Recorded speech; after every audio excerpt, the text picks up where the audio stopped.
Hey crew, I want to let you know that in today's episode we bring in Sam Sunglee, who's an actor and comedian with over billions of views on the internet. He's been on shows like Home Economics, several movies, and of course he's about to star in a new show that's coming out next year, but I can't really explain even more because if I go into detail, he might get cut from that show, and we don't want that to happen to him because we love him with an L-O-V-E, or I do in this case.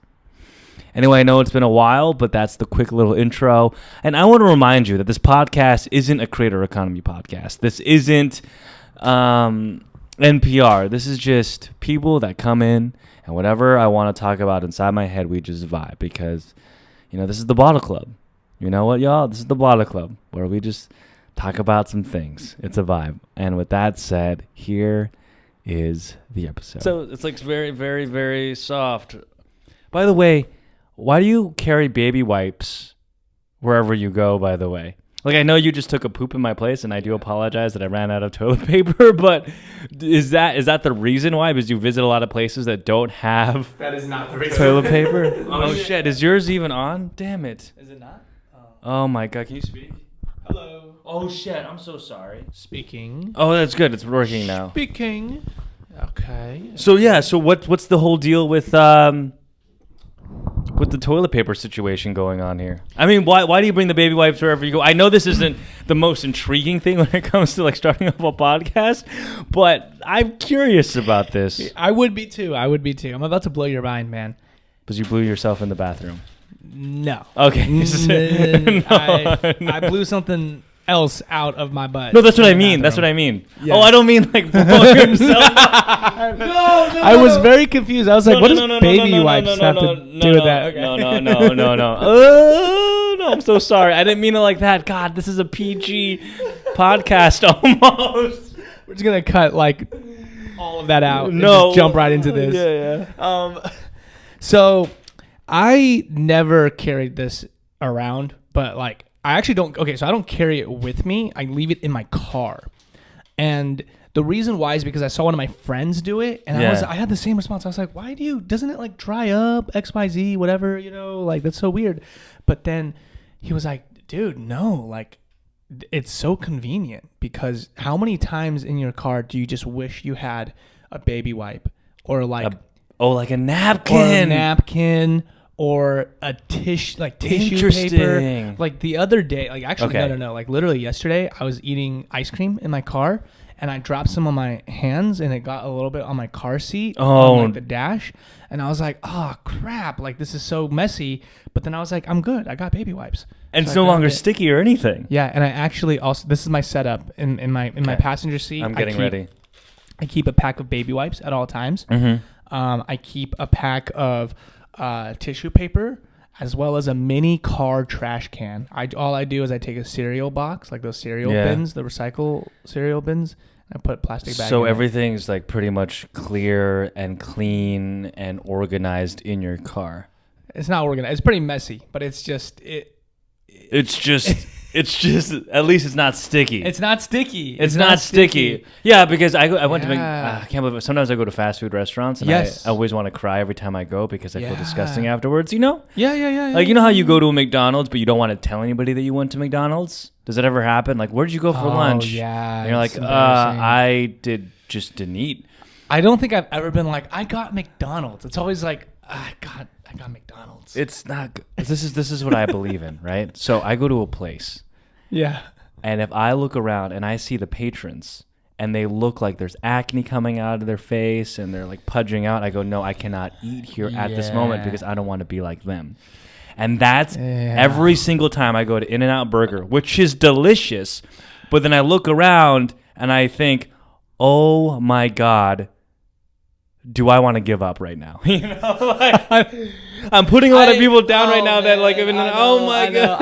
I honestly, I feel that, and it's like, listen, it's your body, it's your choice, right? Like you could, and if it, your body, your choice. Your body, your choice. And if you're happy, like, who gives a shit? Exactly. Sorry, PG. Who gives a crap? Right. It's all good. But I definitely do feel that way as somebody who values like fitness and health a lot, and like particularly like just trying to stay in shape. Like, that's just my lifestyle. Right. That's just what I value. It's what I grew up. I absolutely sense that, and I had that at Disneyland the other day. I was in Disneyland, and it was like 10 p.m., and I was like, oh, man, I really want ice cream so bad right now. I really want it so bad. And then I looked at the ice cream line, and I was like, everybody who was in line for getting ice cream at 10 p.m. was just like not physically what I wanted to look like. And I feel so bad for saying that. And I really don't want to like offend anyone when I say this or anything like that. Because listen, I get it. And I still eat. I'm human. I ate ice cream the other day. Yes. I just rather do it alone than Right. 10 p.m. at Disneyland. But You're like eating it. You're like, I'm like this person. yeah. That's not what you wanted. And I think, it would have. I don't know. It sounds mean, but that's how I feel when I go to like a networking event and people are eating pizza yeah. and you see the oil stains all over their face. Yeah. And I think to myself, I don't want to look like you. Not the fact that I'm a beautiful human being. I'm talking about health wise. I've seen some very beautiful people eat pizza. Yes. But majority wise, I think it just it depends on at the restaurant. Like if it was like a Shakey's, like oh my god, or like Chuck E. Cheese. Yeah. But I feel like Oh, it's so easy though. I don't blame people. I blame the system. You blame the system. I blame the system. The system is set up for us to like all just become fat lards. Yes.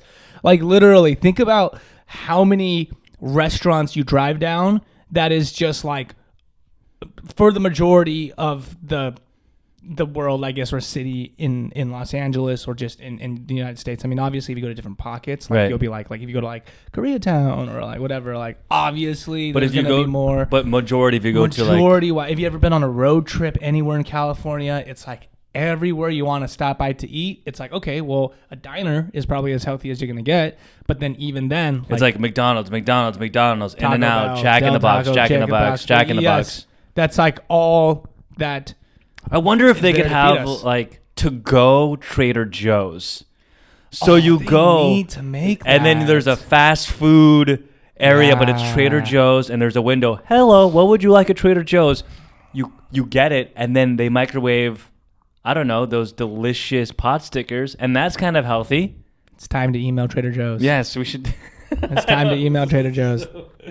I'm surprised they actually haven't gotten into that. But if you go to a richer area, you'll see more stores and more eateries that are in the healthy area. Yeah. But if you go to under-resourced communities, you'll see more liquor store. You'll see more fast food chains. Yeah. Due to the fact that I think the system just wants to, make poor people unhealthy. I think it's just convenient. It fits the business model of these restaurants. That's mainly why. Those bastards. Anyway, hello, and hi. What's up, crew? My name is Jonathan Garano, and this is...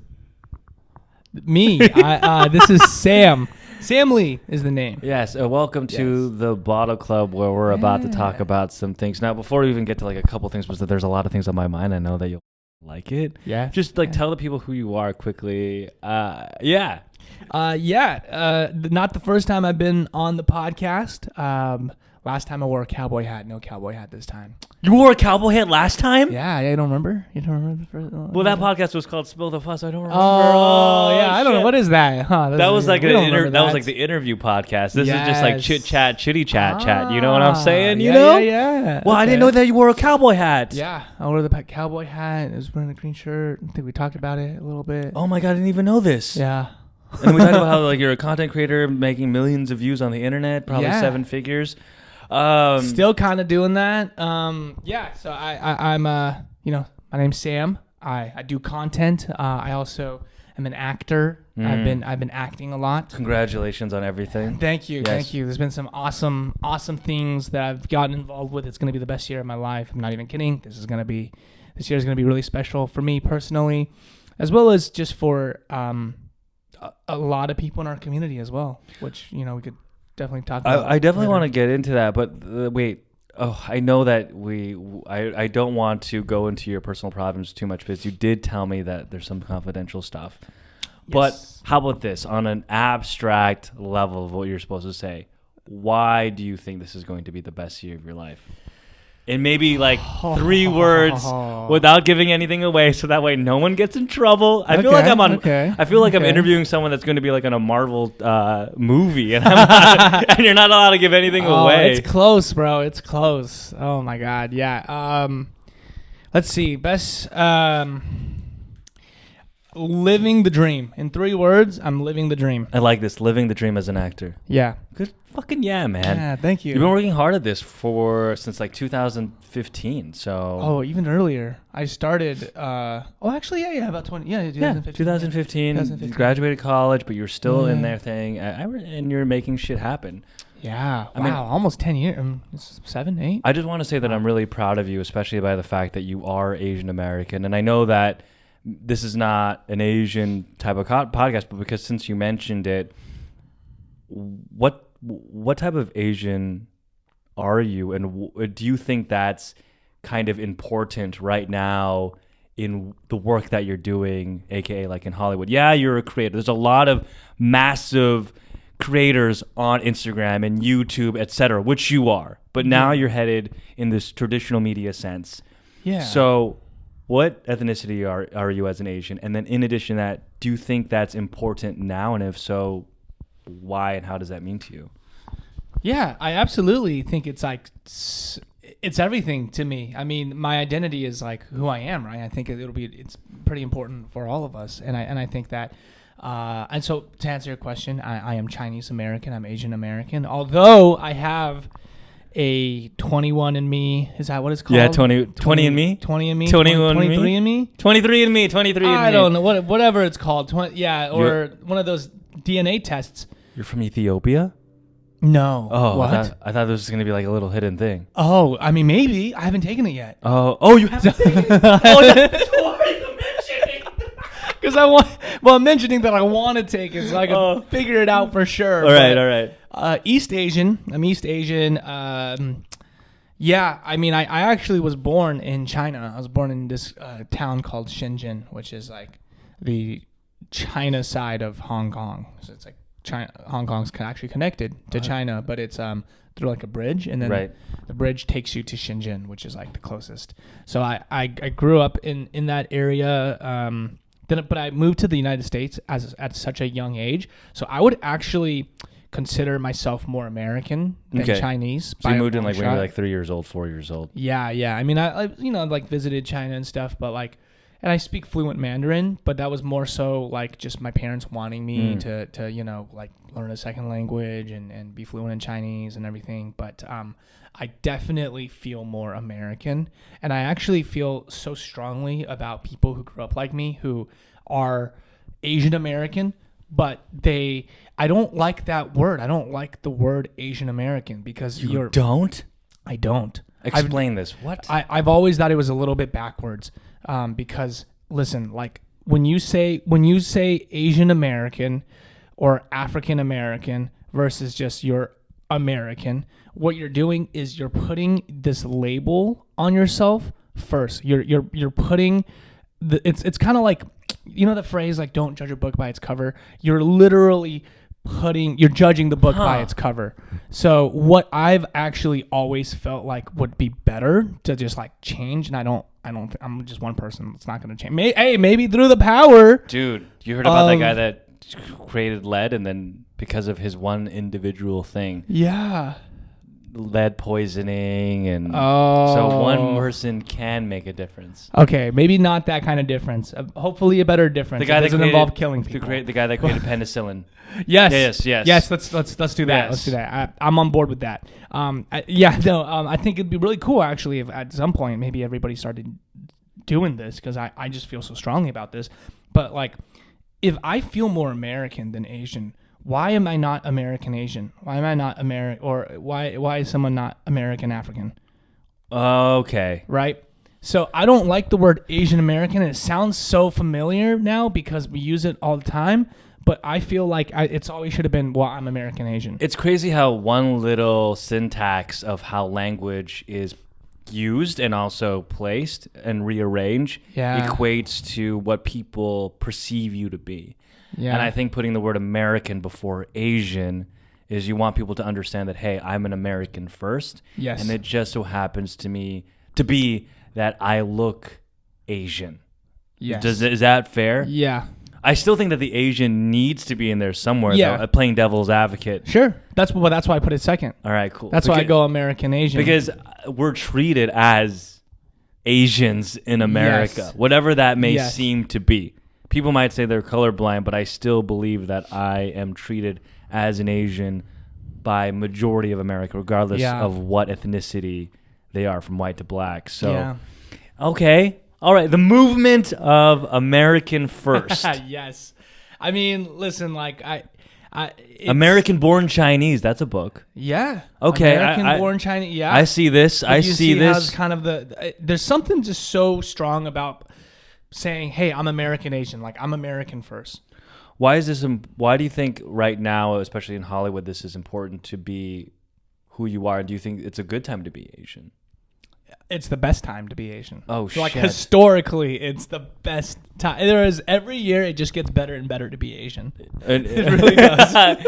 Especially like digital media, but also like in Hollywood and stuff. Why is that? Do you think? Well, especially for you, why is that good for you? I think that the reason why, and I really, really hope this is like my opinion, and I really hope that it's just like reality. But to me, it makes sense that this is reality. But it's one of those things where like I can't speak for the industry. Obviously, I'm one person. Yeah. But I can see patterns.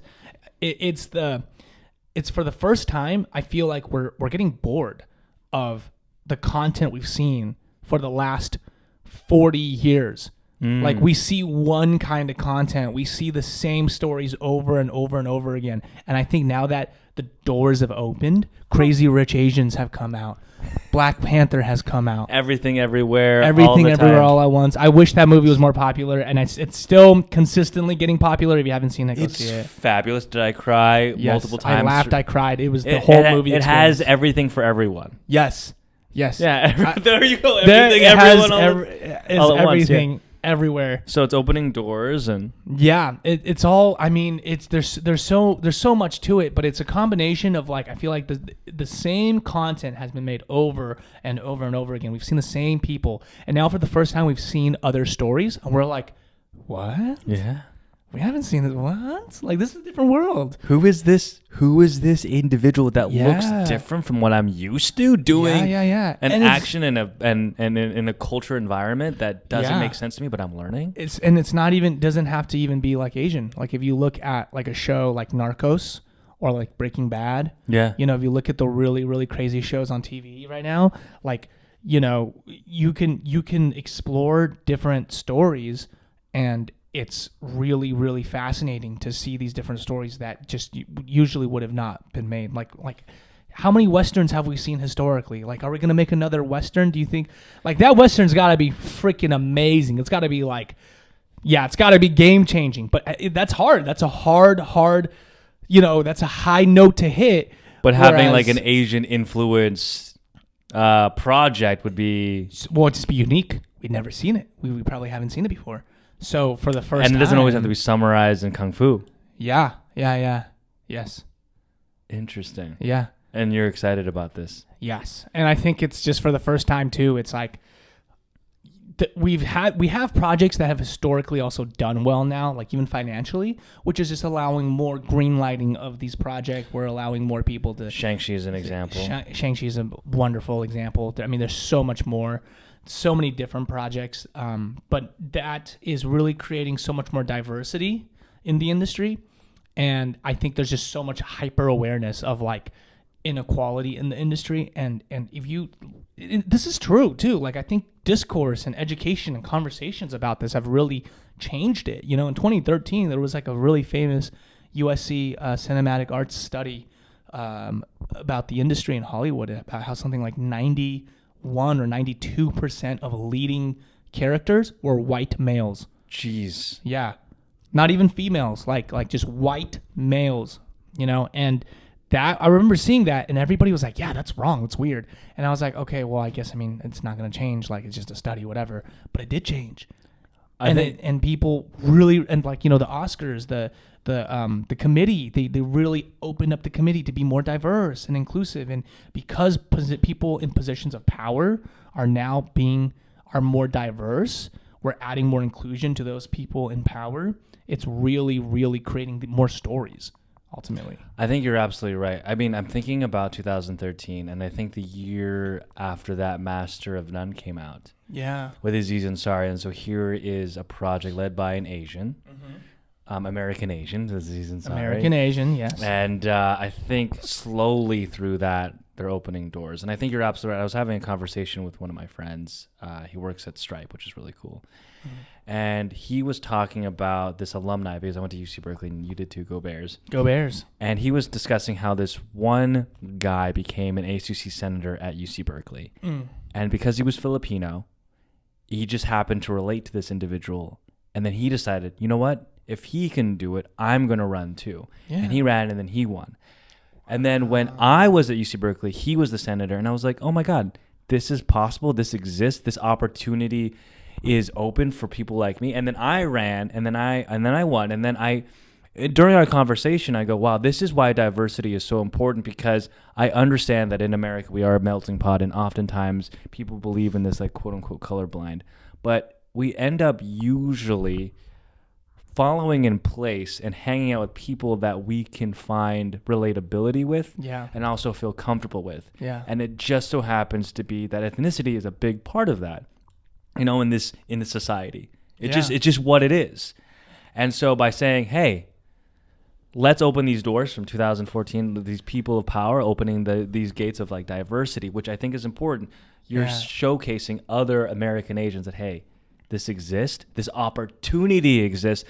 People are making money and a living off of it. Yes. It's a new frontier. Why not try it out? And when you do that, you have no idea the type of creators and new type of stories that will be pushed into the world of, like, in this case, Hollywood. Yeah. And I think that's like so important. And of course I understand, and I think what's great is that there's a way to track this. And the way to track it is money. Yeah. Money and views. And so if the money and the views say check, then you go do it. And here's the best part too, is that it's driven by young people. This whole movement is driven by young people, right? Like, people in positions of power are usually younger, more progressive, and the content is also more relatable to people who are younger and more progressive. And because of that, it's not going to go away. That's the best part. Yeah. It's not driven by people who, like, once they're out and they've retired, it's like, oh, well, let's see what's up next. Like, no, we're up next. This is up next. This whole pattern is next. The thing then comes to mind is, okay, so I love this show. It's called Survivor. I love Survivor. Oh, I love Survivor. Wait. We're on TV show. Like the reality TV show. Oh, I love that show. So we're on season 42 right now. It is phenomenal cast. And there's more diversity. They've made a stance that 50% of the cast should always be diverse, as in non-white, right? Yeah. And if you look at the comments on like Facebook, people are like complaining and saying Survivor's not about race and all of these things. However, Survivor showcases, society's impact. Yeah. And you're putting real people, and you're dealing with the social structures of what America is dealing with. Exactly. Right? And so that's why diversity is important. But a lot of the comments of people yelling and screaming and getting angry and like, oh, diversity doesn't matter. Oh my God, like that means since I'm a white man, I'm going to be pushed aside. It's like, whoa, calm down. Usually they're also in the older generation. Yeah. So you're right about that. Yep. But also I want to make it very clear that just because we want to increase diversity doesn't mean that people that are white, I guess, or people that are normally in positions of power, which is white males usually, as you said. It's usually white males, yeah. It's not a competition to go against them. It's like saying, hey, I'm here too. My voice matters too. Yeah. Let's collaborate and open the door so I can collaborate. Open the door so therefore there is no gate that's there. Yeah. it's not I'm against you. It's I would like to be on that table too, and we can collaborate. Yeah, well, I think the really smart ones are realizing that, and they're doing that. The really smart ones. Who's an like, example of that? Oh man, I mean, like, Which one? Sorry. I mean, I don't know anybody by name, but like, I think that most of the industry is, at least the ones that are doing well, that are thriving, is like that. Because if you think about it, like most execs are, I think most studio execs are white men. So I just think it gets really cringy sometimes when they like force the issue that something is either like racially insensitive or not. I mean, you have to let those conversations like naturally come about. Right. Does that make sense? Yeah. Because I'm like, oh, I know that you guys are on our side, but you don't have to always shove a message down people's throat that this like diversity matters. Let's just create it and watch how that this all plays out, and then people go, oh my God, this is why diversity matters. An example is like Abbott Elementary. It's with Quinta Brunson. It's a television show. Okay. It's in a school, and it's led by Quinta Brunson, who is this black young female. She was on BuzzFeed. Amazing. Nice. And the cast is like 90% POC. Wow. Yeah. And, that is, it's driving up kind of the perception of other people that there are stories that are not white, and they don't shove down, hey, diversity matters, white man. Yeah, no, I think that's never the way to go. I feel like you never need to like single people out, because it's not about like revenge, That's like that's such that's such a terrible way of looking at diversity. It's like let's just go and represent society accurately. If you look at like, I'm sure like, you've gone to school, I've gone to school, but if you look at like the general population, you go into any city and you walk around, like let's just have our world on screen reflect that. That's all we're asking for. Well, if you're in California. Oh, right. Like I've been like to Lowell, Indiana. I'm like, oh my God. But I'm talking about like population, right? Population-wise, yes, okay. Sure, you could go to like the outskirts of like, if you look like a voting map, right? Like it's like, a bunch of places are blue and red, and it looks like, the red areas are much bigger, but there's way less people in those areas, right? So if you're looking at the population of any given state, a large majority of them will be in a city. Will be in a major city. And in that major city, you're looking at, oh my God, there's a lot of diversity here. Yes. If you look at, in California, for example, 60% of the population is non-white. Yeah. So that's like one thing to think about. Exactly. Well, so let's have our content reflect that, because that's the reality of what most of, the world is going to look like, right? Have you heard of you've heard of the bystander theory, right? Not the bystander, sorry, the exposure effect. You've heard of the exposure effect, right? No. Can you explain that to me? The exposure effect is where every time you see something, you might not be attracted to it at that moment, but the more you see it repetitively, the more attracted you get. Oh my God, it's like Slurpees. Right. It's like Slurpee ads on Waze. Right. The exposure effect is where you get more attracted to something the more that you repetitively see it in different areas. Right. So, for example, let's say you're on a date, right? If you start off in a restaurant and then you go to a bar, then you go for a walk, then you go to a park, he or she is going to be more attracted to you because they're seeing you in different areas.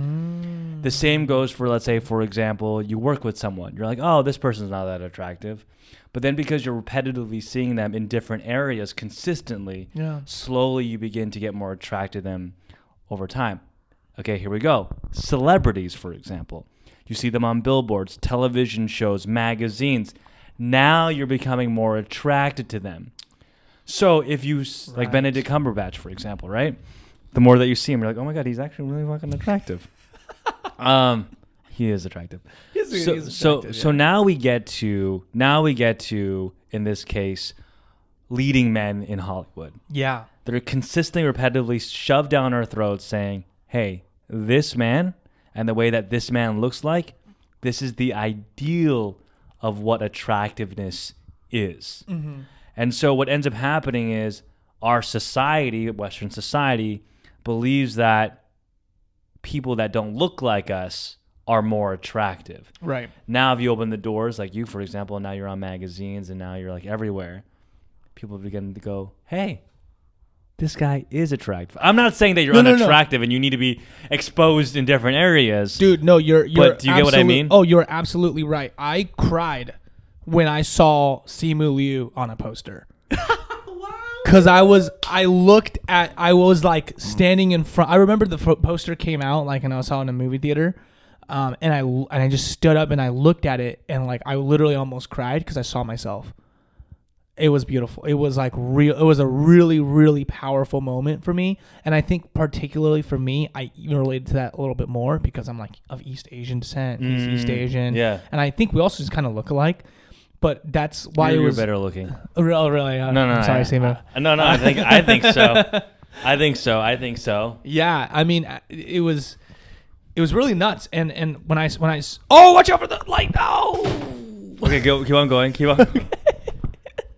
We just had an accident for all the listeners. I'm so sorry. We just had a little accident. No, yeah, I'll just. Yeah, I thought that it was that it was just really, really amazing to see that, and I think that the more that we get stories like that, the more important and it's just gonna. I think these shows. I don't think people realize the impact they have on society. Like when a great example of this. Have you seen Bridgerton? Yeah, Bridgerton on Netflix. Yeah, so season 2 of Bridgerton on Netflix. Have you seen it? No, I have not. Okay, but have you heard of the lead? Like, I saw like the Sharma sisters. Yes. So they casted 2. Are they Indian? They're Indian, yeah. They're British Indian, yeah.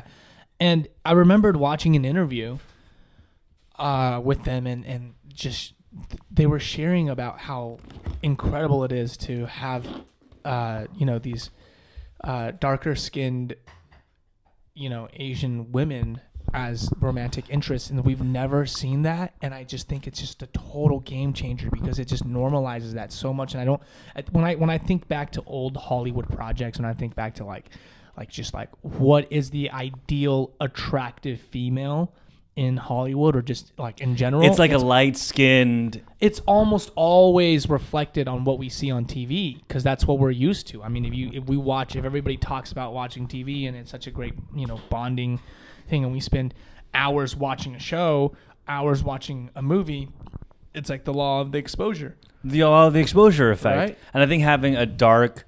How'd you do that with the chair, by the way? I want to see if I could lower mine. No? Is it the lowest?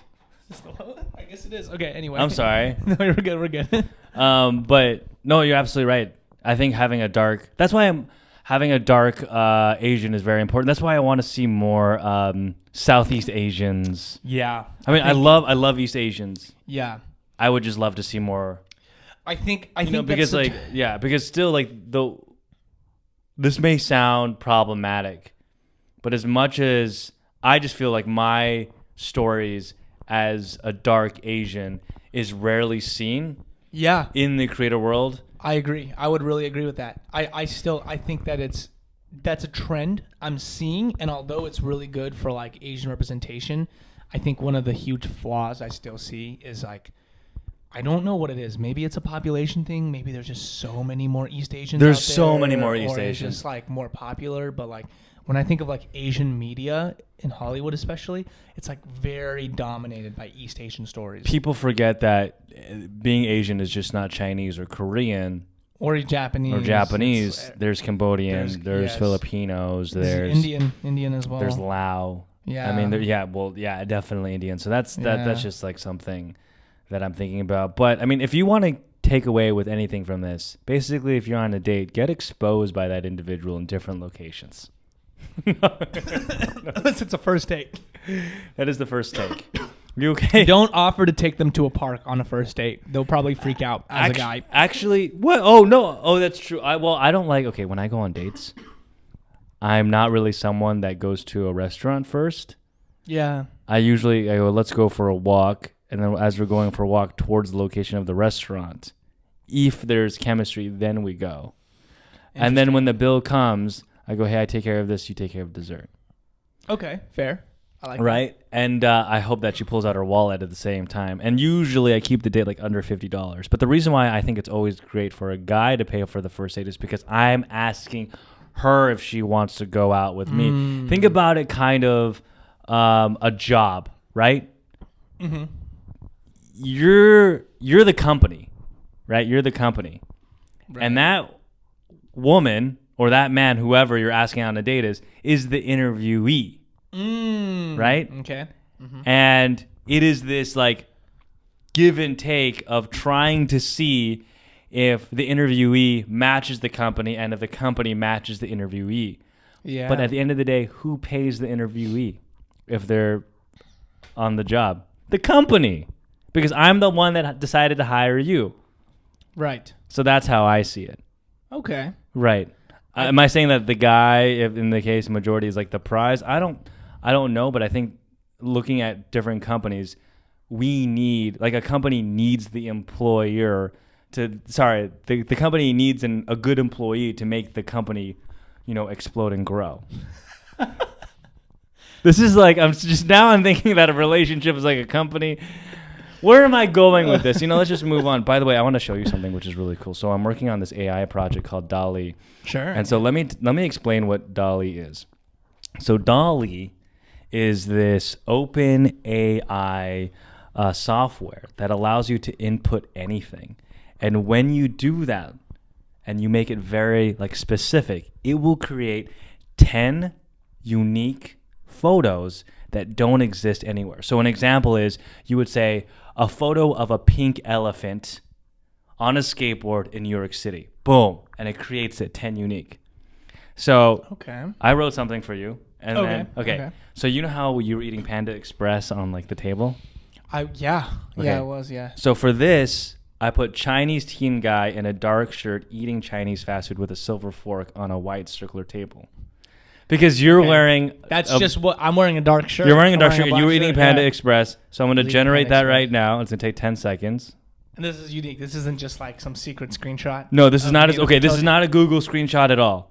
Okay. If you're watching this on the YouTube video, you'll see it basically happen in real life. So again, this is OpenAI. It's called DALL-E. It's an AI generating painting software. That means you could say an oil painting of a cop and it shows that. Or you could say a kid in a library, digital art. So here, generating and look at the 10 unique photos of you. Does this look like you? Whoa, dude, whoa. Okay, that first one right there got me. Is that orange chicken as well? I don't even know what it is. It looks like that is so interesting because it's almost like the AI doesn't know what to put there, so it just put this ambiguous Asian looking food and it looks pretty convincing. And this is not a photo.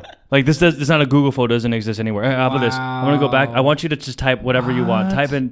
Make one. Okay. All right. Make one. I'll type. Okay. 2 guys. In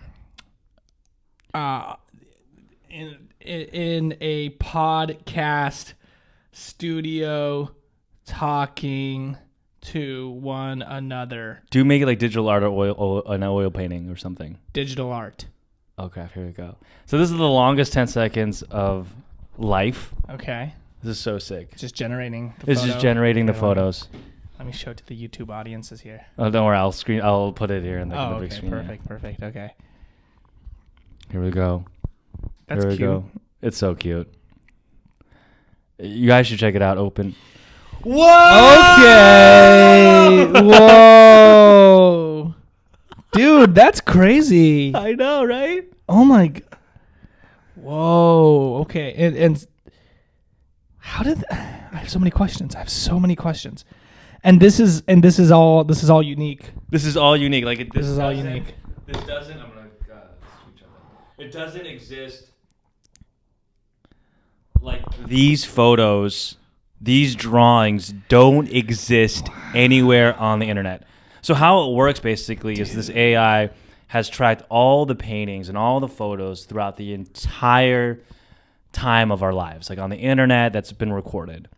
And then what it does is it reads the descriptions of those, drawings. And so then whatever you type in, it formulates the idea of what it could be. The only downside right now, and the reason why it's in beta mode, is because if I put like a cop in oil painting, it'll just show up white cops. And then if I go like criminal, it'll just show up, African or just black people. That's bad. And the reason why is because, this world is inherently has racially insensitive things. But type in, what are you typing now? I literally just look up criminal in oil painting. Oh! I'm really, hopefully, Hopefully it's changed. Yeah, have they been... I'm on the wait list. I'm not on the wait. There's 100,000 people on the wait list, but there's 60 creators, and I'm one of them right now. Wow.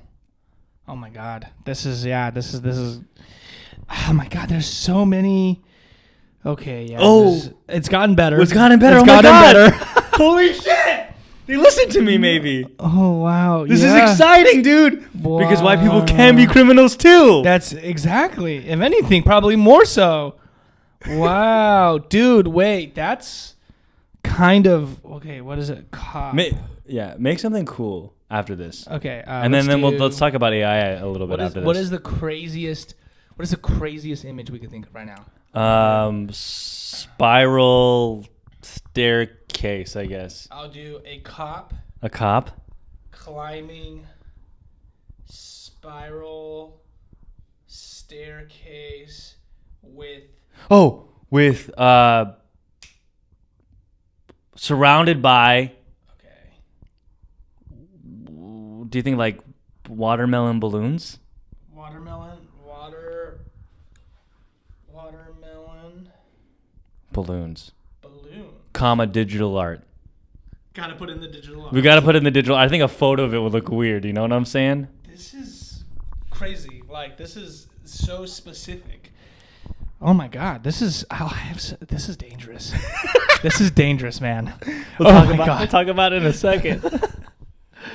Wow, how amazing! How absolutely incredible, but so terrifying at the same time.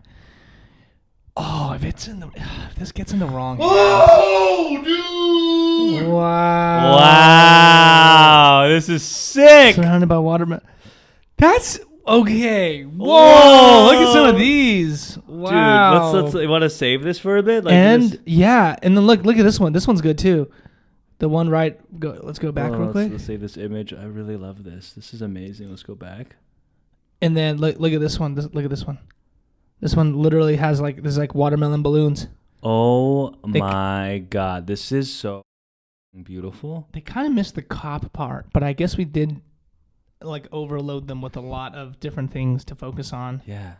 Wow. I mean, to do this all in 10 seconds is nuts. It's the longest 10 seconds, I feel, but it works. Wow. So why do you think it's so dangerous, creative. though? What's up with AI in your mind? Oh, I mean, just how quick they were able to do that. I mean, that's so It's actually, I feel like it's extra scary because it's this is creative. Yeah, this is so creative. Creativity is supposed to be the one thing that's off limits for AI.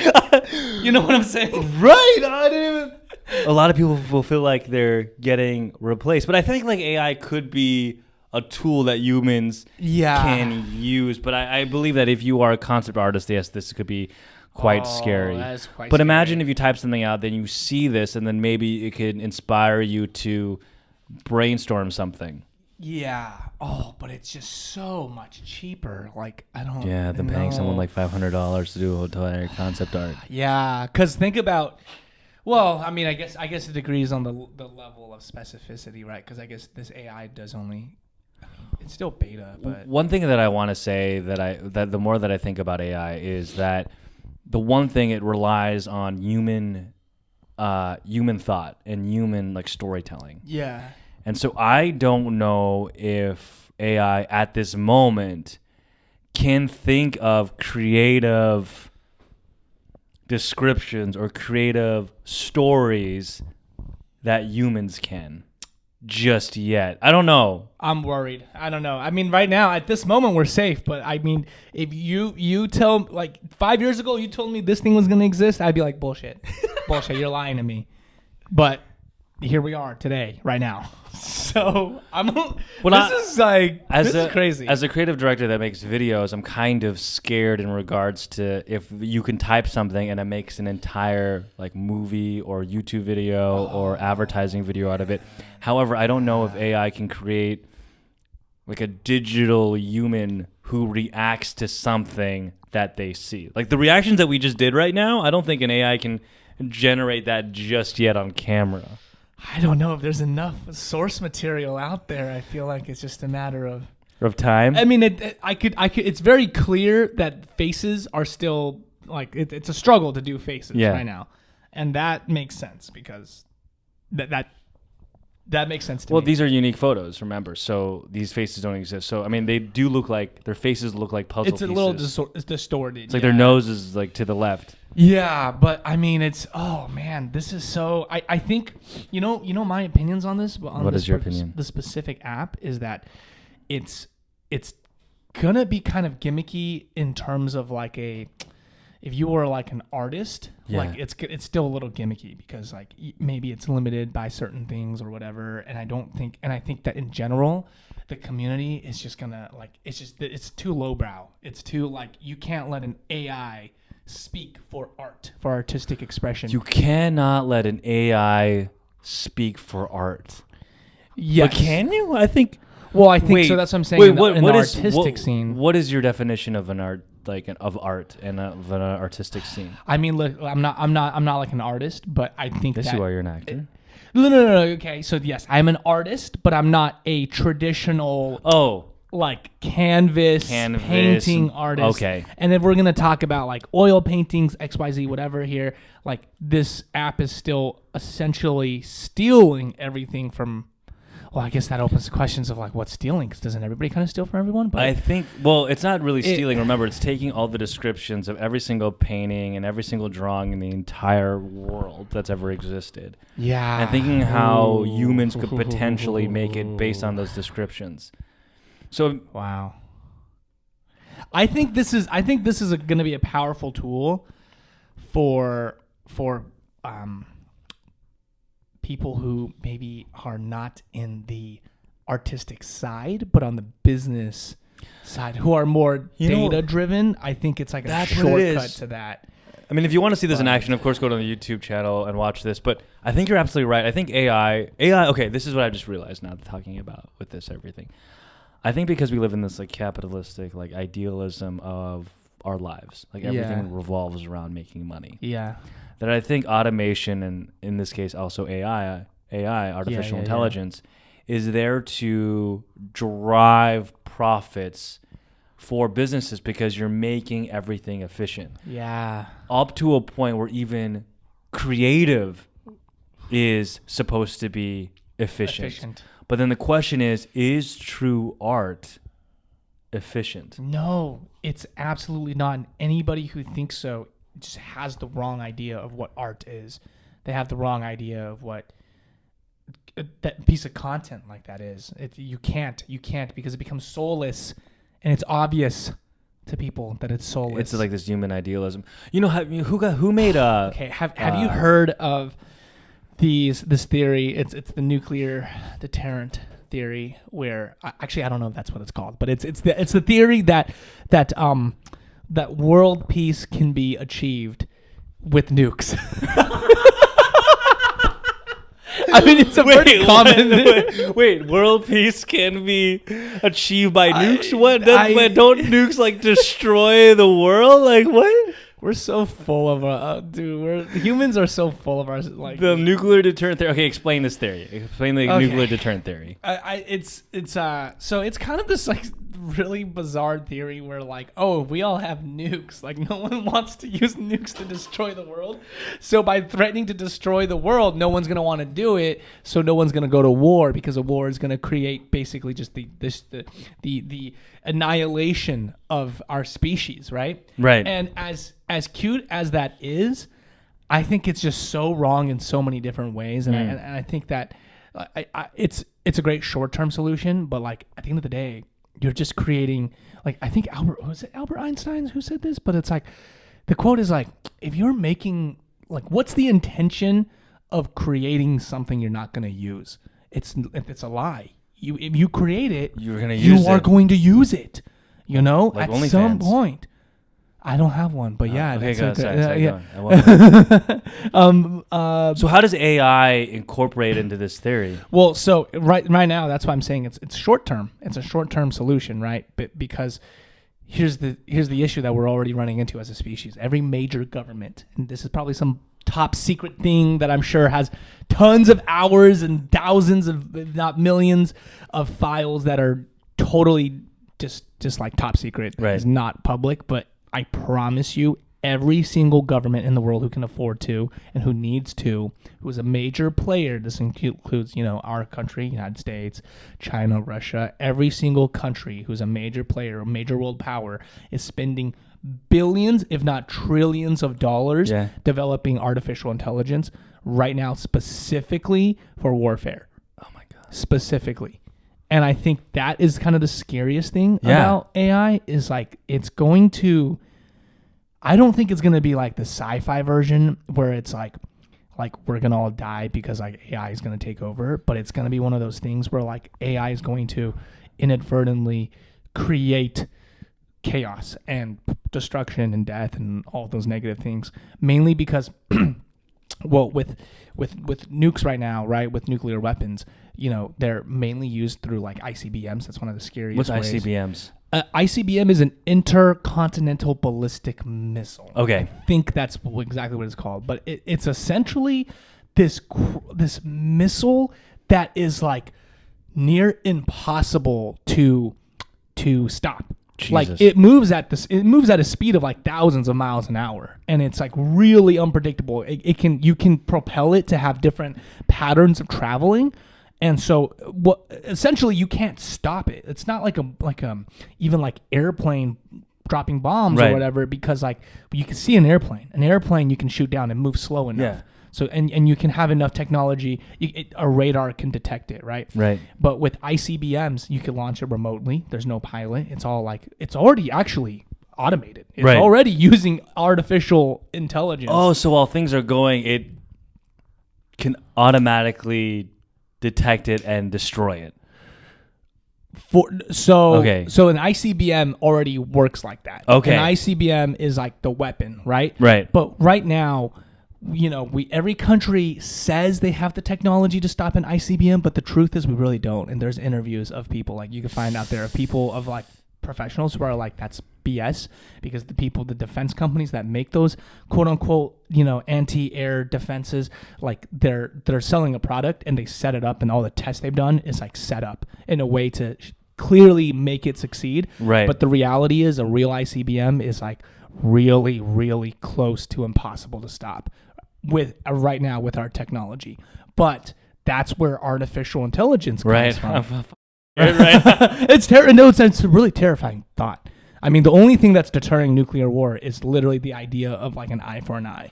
That's the only deterrence. It's like, oh, well, if you use it, well, we're going to use it on you, so no one wants that. And that's scary, though. That's like so kind of scary.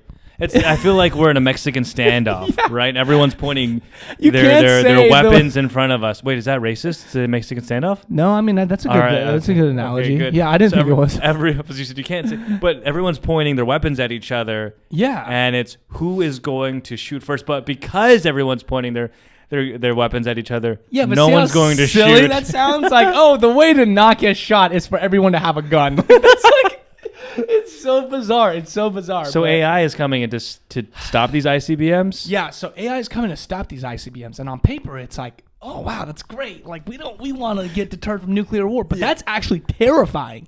That's true. Because if you think about it, then that's like you're removing the one clause that is technically stopping nuclear war. Because the moment that somebody develops technology that can stop these ICBM missiles, so we can throw our ICBMs. And then it's hey, like, guess what? You can't. Yes, it's like fighting.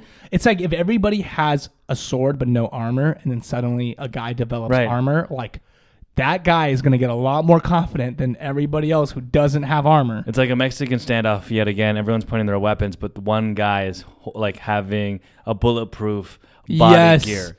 Yes. And then he shoots and they shoot at him. He's like, ha ha, ba-bum, Exactly. ba-bum. You can't do anything. Exactly. And so every country in the world wants that bulletproof body gear. Everybody wants that armor. Everybody wants that shield. And it's going to be through artificial intelligence, because the only way to stop these ICBMs is through artificial intelligence tracking that literally breaks down the trajectory and factors in all of these like freaking math stuff that I don't even know how to explain. Things like just predicting the course of these ICBMs, analyzing a course of the ICBM, predicting it, and then essentially sending these like, you know, our own things to like blow it up, to like intercept it and blow it up in space. Wow. But that is like, so that's where our tax dollars are going towards. Yes. To stop these ICBMs. Every major country's tax dollars is a huge amount of it is going there. Man, I hope to God. I mean, well, if a nuclear bomb arrives at, you know, in the middle of Los Angeles and I'm gone, you know, so be it. God bless America. But I just, man, now I'm not depressed now. I'm just thinking about how sad this is. I'm sorry. No. But thank you for telling me about this this theory. It's so fascinating. Yeah. I mean, artificial intelligence, I feel like it's just going to be like everywhere. If not, it's already everywhere. I mean, like, you saw, it is. It is everywhere. I mean, I was about to show you this other video, but I already showed bro, you. YouTube recommendation. That's artificial intelligence. Okay, so I'm on YouTube. Yeah. And I don't know what's happening. Yeah. But these are the two ads that I keep on getting. The first ad is, "Are you gay?" Here's the quiz. Dude. LGBT. And I get that pretty much like every day. Bro, I relate to that. I'm getting weird stuff on Facebook. And that's fine. Yeah. I will say that my sexuality, I define myself as up. So in Berkeley, when you say, well, I remember some people goes, like, I'm down. And when you're down, usually that means you're homosexual, you're down, you know, you're ready. Up is where I'm sexually attracted to males. Sorry, I'm attracted. Oh my God. You shouldn't say something. Maybe this is why. Let's take the quiz. Let's take the quiz, Donovan. Quiz, dude. It's basically where you're attracted to dudes, like but you're not sexually attracted to them. So I define myself as up. It's basically where I'm attracted to males, but not sexually attracted to them. That's just being normal, though. Like, I feel like you like humans can just identify attractiveness, like, you know. Right. I don't know why I have to label it, but that's how I label myself. Because I think there's a lot of good-looking dudes out there, and I think we live in this world where oftentimes straight men need to compliment other straight men and be like, "Damn, you look good today, bro." Yeah. Have you been working out? Look at that six pack. High five. I love that. I love that. the shoes. Yes. Wow, you looking good, bro. Yeah. Because you look beautiful. Love your hair. Because we got to uplift each other. Yeah. More so. Like, I like these chains, like the bracelets. You know, it looks like you've been taking care of your skin, Sam. You look fucking good. That's all you, man. That's all you. You look good. Thank you. A person would be so lucky to be cuddling with you, you know? Yeah. Those, you know, that's what we need more. Like, I love that smile, bro. Thank you, bro. You know what I'm saying? Oh my God, like, man. You're making me blush right now. You're making me blush. Because we're not used to it. We got to do that more often. I will say, though, that people have tried.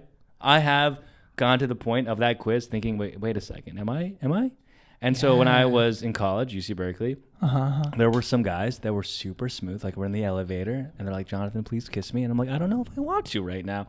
And they come in, and they may, like, stiff my neck for a second and put me against the wall. And I'm like, "Yo, Oscar." That was his name. Or was it? I don't know. But I was like, "Yo, Oscar, like, what you're doing, super smooth. Super smooth, Like, you took my hand, you twirled me around, you did a little sniff to my neck. You know, you breathe on my ear, which I'm usually good because I'm an audio person. I love when a woman does that. Oh, shivers down my spine. But, bro, I didn't get any shivers down my spine. Nothing happened down here. So, bro, I appreciate your smoothness, my dude. High five, but That's a wonderful way of letting someone down. Right? That's a really great way of letting someone down. Yeah. I was once in a car, and I Ubered a while back, and this guy jumps into my car in the back seat, and we're driving, and he's talking about so many things, and we're vibing. And he tells me that he's bisexual, and I'm like, this is really cool, and we're vibing, we're laughing.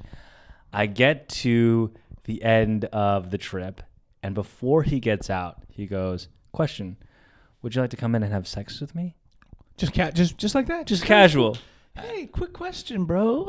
And you thought about it? I sit there, And I like a lot of thoughts are Let's processing. take the quiz. Let's take the quiz, Jonathan. Well, because I want the 5 stars. You know, I want the 5 stars on it's Uber. not worth it for the stars, bro. But I don't want to get a bad review. Yeah. So I just think for a second. I go, oh man, I'm so sorry right now. I'm kind of busy, dude. I'm kind of busy But being straight. I appreciate, you know, the courage to ask me this. Yeah. So that's the first ad that I get, and then the second ad that I get is, are you having impotence problems? Like, are you impotent? And so this is how I deal with a limp dick. When I was in my early 20s, I always had trouble getting it up. They think that taking the quiz is going to be the solution to that prompt. I guess so. So there's I think the ad is called like Mojo or something, where basically it's like an app that helps you get your stuff up again. Okay, that's just the internet. Yeah, that's just the internet. Just like, but you know how they say the internet knows who you are to a degree that you don't even know who you are. yeah. So maybe this AI knows something. I don't know, man. I get some Facebook ads. Like one time, I just got, and it was so funny. I was like talking to my girl. My girlfriend was like so sus about it, and I was like, babe, it's not what you think. I had a string of Facebook like does like recommendations for pages that you want to follow or like articles, and I had a string of RuPaul Drag Race forums and blogs, as well as like the Gay Times or something like that. Just a string of it out of nowhere, and it's so weird because I always used to get like basketball or like acting stuff, stuff I'm interested in. It just gave me a string of them, and my girlfriend was so sus, and I was like, babe, I don't know where this is coming from. Like, I really don't. And then I was like, okay, that's weird. And then later on, I was on Instagram, Facebook owns Instagram. I was on Instagram and I was scrolling my feed, and I was like, man, I'm getting a lot of like shirtless dudes on my feed. Why is that happening? Yeah. Why is that happening? It's so confusing. And I want to ask you this. Because it leads to a bigger observation I've noticed on Instagram. I'm ready for this. Does your Instagram Explorer just like force sex things down your throat? Because I feel like my Instagram, anytime it has doubts on what I'm interested in, it just is like, let's just throw naked bodies. Let's just throw naked bodies and see what sticks. And see what sticks with the algorithm. Yes. That is interesting. I want to say yes. Because I see too many women. Oh, you say dudes. No. Well, both. It's just really shocking because everybody I've talked to, or like not even everybody I talked to, but just sometimes when I'm just hanging out with my friend and I peek over to see what they're scrolling on, it's like they're For You, their like explore page. It's all like, if it's a guy, it's like like they're single, it's like tons, or sometimes not even single, just like tons of girls, tons of naked girls. Even from my sister. My sister's like, she's not even into girls. But she'll get those kind of photos because it's just like, maybe it's one of those things where like girls want to become that. Sex sells, I guess. No, but they take it to the extreme. Yeah, it's like extreme on that app. TikTok does, but by the way, yes and no. I try to stay away. This is why I delete my Instagram all the time. But TikTok, what I'm afraid of is I would scroll and it always shows these women and they're doing like all these, very, very, very tempting things. And then of course you go on their link tree and sure enough, it's like, if you want to see my exclusive content, go here. Yep. And I'm always so sad. I'm like, oh, okay. I click on it. But no, I haven't done it in a while. I've always deleted my account. But what I'm saying is, I just don't want to be stuck in that position where I am addicted to or falling for a digital piece of content that I can't physically touch just because my mind believes that this could be a real intimate relationship. Yeah, that's how they really get you. I understand that women got to make that bucks in this economy. Yep. And I think they're doing a really good job. But TikTok algorithm, if you're listening, I don't want that anymore. TikTok, if you're listening, I don't want that anymore. Because people, I don't know if you believe in this, but I mean, I don't know if there's a study about this, but it says like millennials and Gen Z are having less and less sexual partners due to the fact because of the digital landscape of arousal. Okay, I see that. I mean, You know? with OnlyFans, with Instagram, with TikTok, It's like, why go to a real person and try to convince them to be with me when I can just get the dopamine hit and go into like a digital fucking photo or video. Yeah, I see that. Especially, and it's even worse because it's like the way that these apps are programmed, the way these apps, are promoting their content. It's like it rewards not being real. It rewards being perfect. Like people on Instagram, when they post Instagram photos, or people on TikTok, when they post TikTok photos, like with filters and with, these like sounds and all of these things to heighten reality, where like sound bites where they're not using the real voice, but they're doing like a sexy dance. But it's like, if you think about it, it's constant fakeness from even doing trending sound bites. That's like true. I've seen like TikTok girls or Instagram girls doing like cute sound bites, and they're like pretending to mime their voices, but it's like they sound nothing like that, and they're choosing the Hi guys, cutest sound bite, the best filters. They're putting on makeup. That's or so whatever. true. And then what ends up happening is everybody has these like high standards of what they want to be with, when in reality that doesn't exist. And so then no one's getting together. So basically, we're saying lower your standards. Or at least you can have high standards, but just know what's real and what's not, and don't be aware of like things digitally. Yeah, it's weird. It's a really, really weird world. But I've definitely feel like I've met people who I've seen on Instagram, and I'm just like, okay, this is what you look like on Instagram, and I meet them expecting them to look like that, and it's like, oh. Yeah, they don't look like that. Yeah, there's this girl that I'm in love with, and then when I saw her in real life, I was like, oh, she does kind of look like her photos, but her skin doesn't match. But yet I'm still enamored by her personality. I miss you. If you're listening, I miss you. That's why I will repeat, I miss you. Okay, anyway. That's why I think I just fell for my girlfriend so hard, was I saw her photos and I was like, wow, she's so cute. And I met her in real life and I was like, wow, she's even better in real life.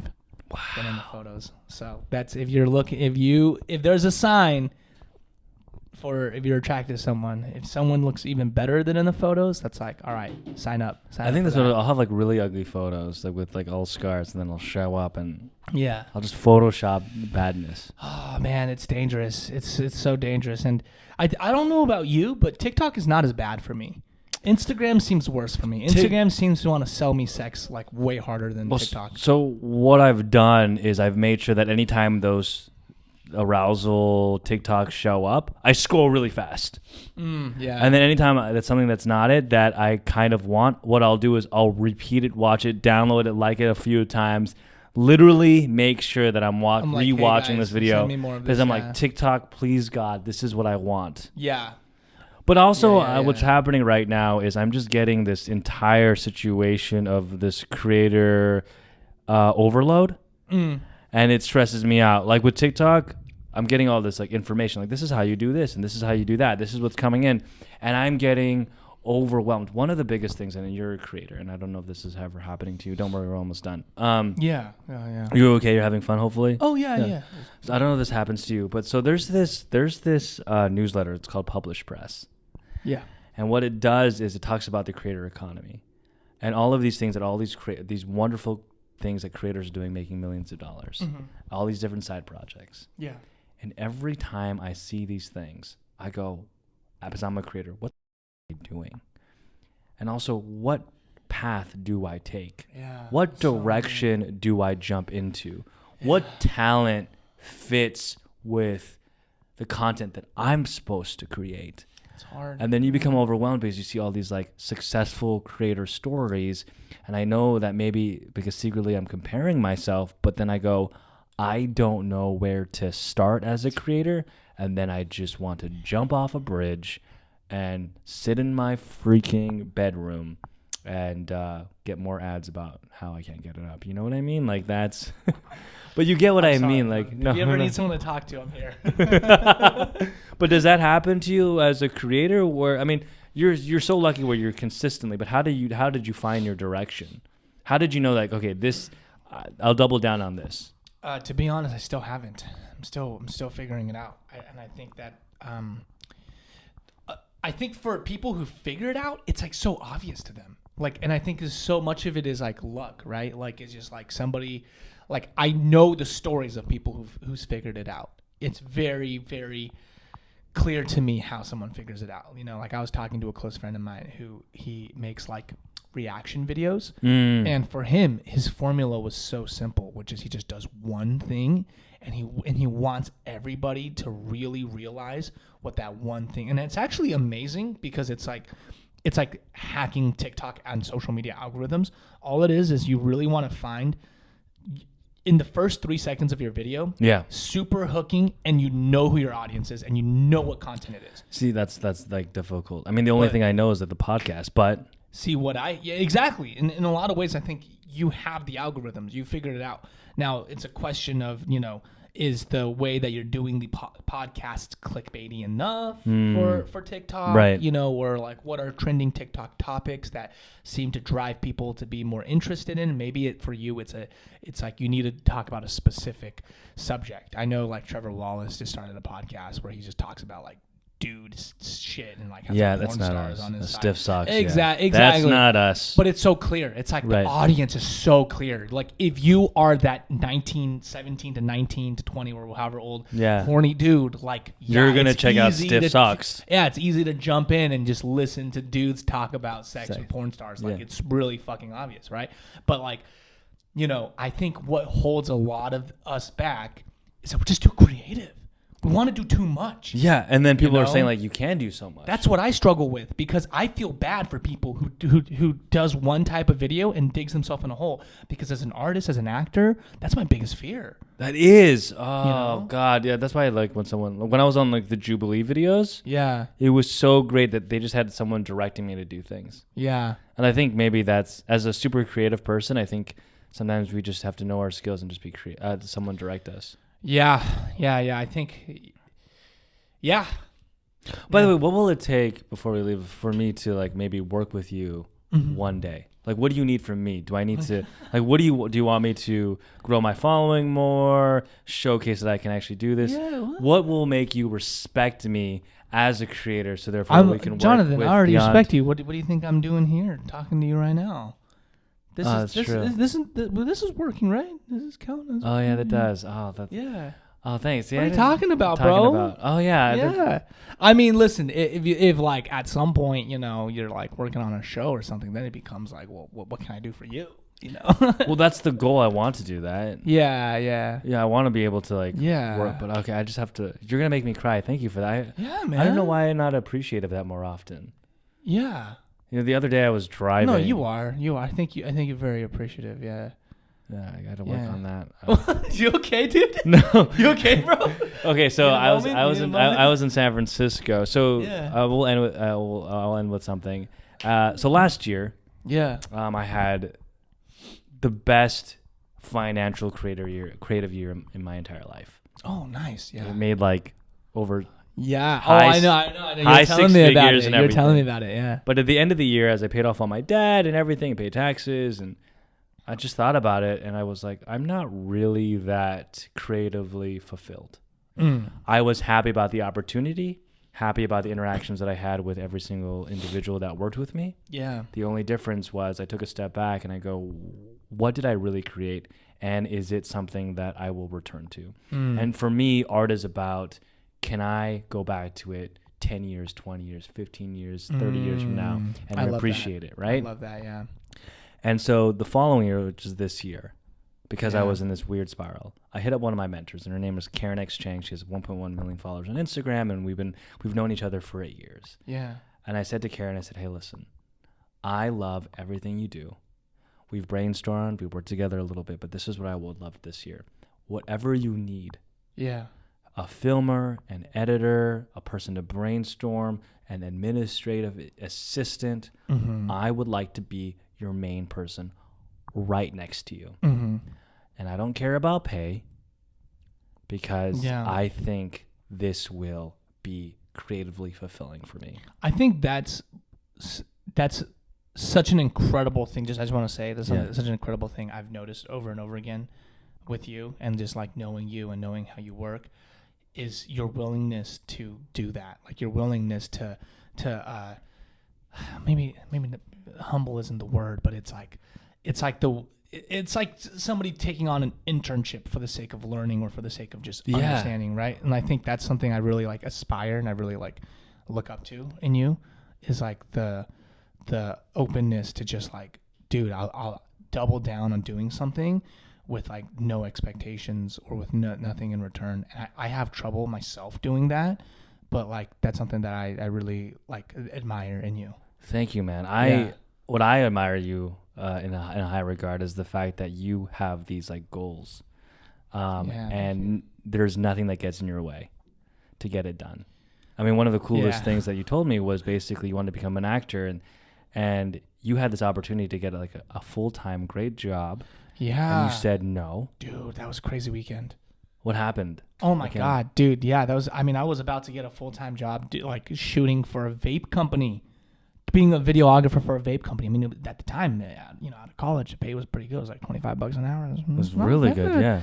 That's not bad. That's not bad for like technically doing what I loved, which was like video, right? Like people who love video, they really love it because you're in a way you're making art, even if it's commercialized. It's like there are artistic. I mean, $25 an hour, you're making art. This is good money. Yeah, and I was like excited, and I was like, I remember like calling my mom and being like, Mom, I'm gonna get a job. You don't have to like worry about me anymore. Like, not being unemployed. And, telling my girlfriend.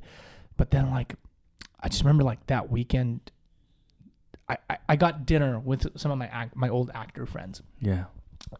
Who we got dinner in West Hollywood, and we caught up, and I was like super passionate about acting, and in acting class I always thought I did exceptionally well. Mm-hmm. Like I always felt like a lot of students were there who are my classmates were like in admiration of my work ethic in acting, and really like looked up to me for my method, because I think I just spent more time and I was more passionate. I'm sure I had more experience and read more books and stuff because I was really into acting. And you're very hardworking. Yes, absolutely. Thank you.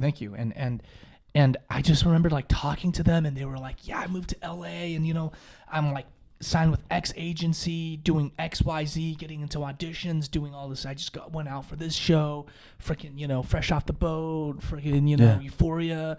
I was like, man, dude, you guys are killing it. I barely moved since then. I still have with my same manager who, was like it's not great at the time and everything. And I was like, man, like that's crazy. I'm so happy for you guys. And then I went home and I was like, dude, that's so awesome. And so I went home and I was like, man, I'm so happy for them. Like, that's so amazing. And then I thought about what my life was going to look like in the next year with this job, and listening to what all my actor friends were doing. And I was like, this isn't going to work. This is not what I was signed up to do. This is not what I went to school for. This is not what I poured hours of my life doing. And in that moment, the answer became clear. And I don't think it's clear for everybody. I think a lot of people in this world really struggle with the answer and the vision. And for me in that moment, it was not. And it was like bliss. It was like, I know what I want to do. And so I quit on Monday. I just sent an email and I was like, yo, I'm not going to take it. I had saved up a little bit of money. That's good. But I told my mom, listen, I'm going to move to LA. I'm going to work at Starbucks. Yeah.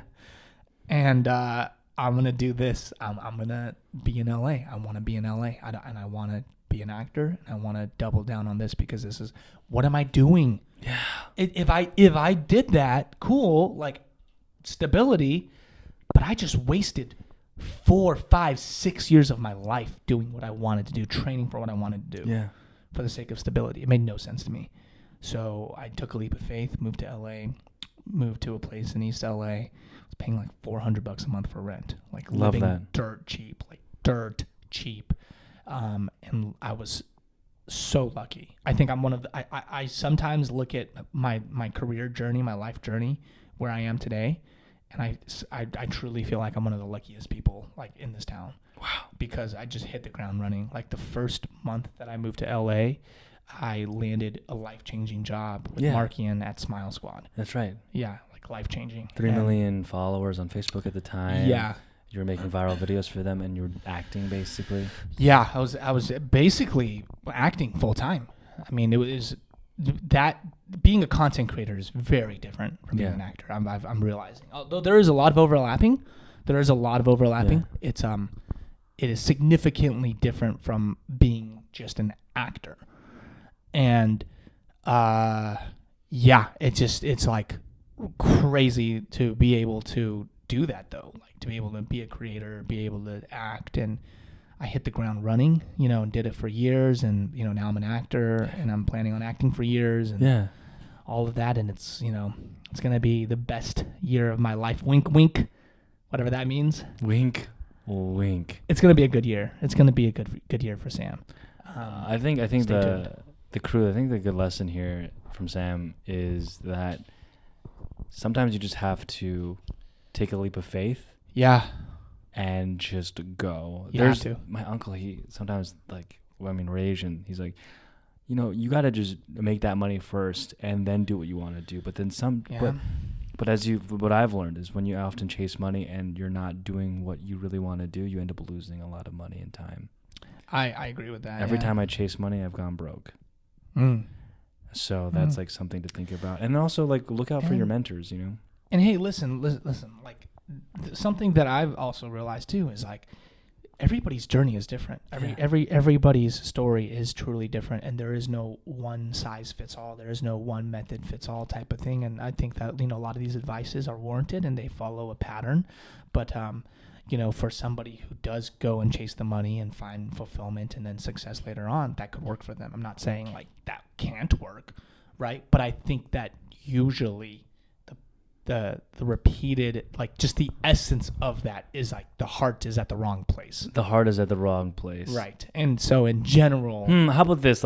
Do what your journey should be. However, when it comes to vices, stay away. At least stay away from the things that push you down. Yeah, I think it's always in a weird way second guessing yourself. Not in a insecure way, but in a way where you need to just be your harshest critic and you need to be your own mentor sometimes, and you need to deeply reflect on everything. And I think the story I just told is a great story. It's a great story because in that moment, I truly felt secure and happy. It was very, very exciting for me to tell my mom, listen, you don't have to worry about me. I'm going to be able to pay the bills. I love that. And now you are. Yeah. But it was just, at that time, it was for all the wrong reasons. Yeah. Yeah. And it took that, and I'm so grateful for those friends that I got dinner with, because without them, I don't think I would have, it wouldn't have been clear to me. I think that's also crucial. Surround yourself with people that will motivate you to do the right thing. Yes, your friends are everything. Now, because of Karen, I just feel happier. They say that your 5 closest friends in life will become a literal representation of where you are, everything. You surround morally, socially, what you look like, society-wise. That's why you want to hang out with attractive people, so you. True. No. That's a good point. It's a good point. No, but yeah, I think you're absolutely right. I'm just happier now because of this year. I'm making less money, but I'm happier. Anyway, thank you so much, man. Where can people find you? You can find me. I'm most active on Instagram at the Samly TV, TheSamli TV. Samly TV. I'm on Facebook. I'm on Twitter at Samly TV, TikTok Samly TV. So you can find me, Samly on TV. I love it. I'm Jonathan Garano, and you can always go to the Bottle Club. We have a Discord. The Bottle Club on Instagram, Discord. But also, Sam, if they leave a 5-star review on Spotify and on Apple, you just click that little button, 5 stars, and the Apple 5 stars, and you leave a written review with your Instagram handle. You know what I do? I send them a video message DM.